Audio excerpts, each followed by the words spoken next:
Welcome sa zipline.com. This video tutuloy natin yung ating series on calculus, no? And kung pinapanood nyo yung ating series, ang pinag-uusapan natin ay limits at infinity, no? Nakailang example na tayo kung paano mag-solve ng problem na ang hinahanap ay limits at infinity. And sa previous video, sabi natin kung meron tayong rational expressions, no? A rational expression is a rational function, no? Anyway, this is a rational expression, no? Pero since limits yung pinag-usapan natin, function yan. So, sa rational function, pag meron tayong variable na may largest exponent, we just divide every term, both doon sa numerator at denominator, by the variable with the largest exponent. So, dito, ang pinakamalaking exponent natin ay 3. Ibig sabihin, we divide everything by x cubed. So, this becomes the limit of, para mabilis tayo, just angat natin ito ng konti, and then we divide everything by x cubed. Divided by x cubed, divided by x cubed, divided by x cubed. So divided by x cubed, divided by x cubed. No? So ganyan lang siya. We divide everything by the variable with the largest exponent. Okay? So, maka-cancel yan, di ba? Itong pareho yung exponent, maka-cancel siya. So, magiging 3 minus. This becomes, maka-cancel yung x squared. Magiging 4 over x na lang. And then here, maka-cancel din yung x. So, 1 over x cubed. No, 1 over x squared na lang. Tapos, yung sa baba naman, magiging maka-cancel yung x cubed dito, magiging 12 tayo plus 3 over x cubed. Okay? So, kung napapansin nyo, basta mayroon tayong exponent mayroon tayong variable sa baba, palagi mag-approach ng 0 na basta constant yung sa taas natin kasi ang mangyayari dyan is lalaki ng lalaki yung nasa baba, di ba?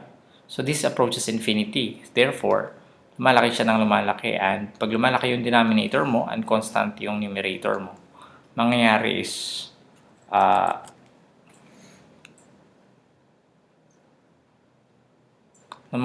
mag-approach ito ng 0. Lumalaki yung x mo eh.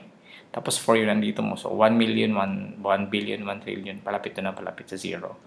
So lahat na may constant sa taas, no? But of course, we can trace it back here, no? So halimbawa yung 4 over x natin. 4 over x is the same as 4 times 1 over x, no? At ang limit ng 1 over x as x approaches infinity is the same as this one, di ba? So, ang x natin dito, ang r natin dito ay 1. 1 over x raised to the first power. And from here, alam natin na 0, no? So, if this expression, if the value of this expression approaches 0, so 0 times 4 is 0, meaning yung 4 over x mo approaches 0.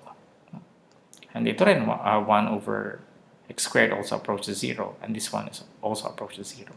So, meaning, mangyayari dito magiging, this is a constant, no? So, as x approaches infinity, 3 pa rin yan. Minus 0 plus 0. 0, another 0. And then 12 plus 0 sa baba. This is 3 over 12, which is equal to 1/4, no? So, this is equal to 1/4. Okay, so siguro mo na-observe nyo, no? Yung mga expression na ang exponent niya ay less than dun sa pinakamalaki. Lahat yan magiging 0 na siya, di ba? Kasi pag nag-divide tayo ng x cube dito, nag-divide tayo ng x cube dito, nag-divide tayo ng x cube dito, magiging 0 na yan. So actually, kung gusto niyo ng shortcut, tignan nyo lang yung pinakamalaking exponent sa taas tsaka yung pinakamalaking exponent sa baba. Pag pareho, yun na lang yung dalawang numbers na yun yung tignan nyo, yung 3 over 12. Kasi yung mga yan, this one, this 2, this will approach 0. This will approach 0. And also, this will approach 0. Kasi magdi-divide ka ng x cubed eh. Pag nag-divide ka ng x cubed, magiging 4 over x na lang siya. Katulad nito, no? Katulad dito, 4 over x. Pag nag-divide ka ng x cubed, mas malaki yung exponent sa baba. Magka-cancel ka. Therefore, yung x na may iwan sa baba. Definitely, ito may x ka sa baba. So, lahat yan approach 0. Meaning, ito na lang yung i-divide mo, no? Yung 3x cubed over 12x cubed. Kaya siya naging 3 over 4. So, bibigay ako ng isang example. Halimbawa, isa pa, the limit of, halimbawa, 4x to the 5th minus 2x cubed plus x squared minus 1 divided by 5x to the 5th minus x squared plus 3x as x approaches infinity. Actually, all of these will become 0. All of this will become 0. So I will just be concerned with 4x to the 5th over 5x to the 5th.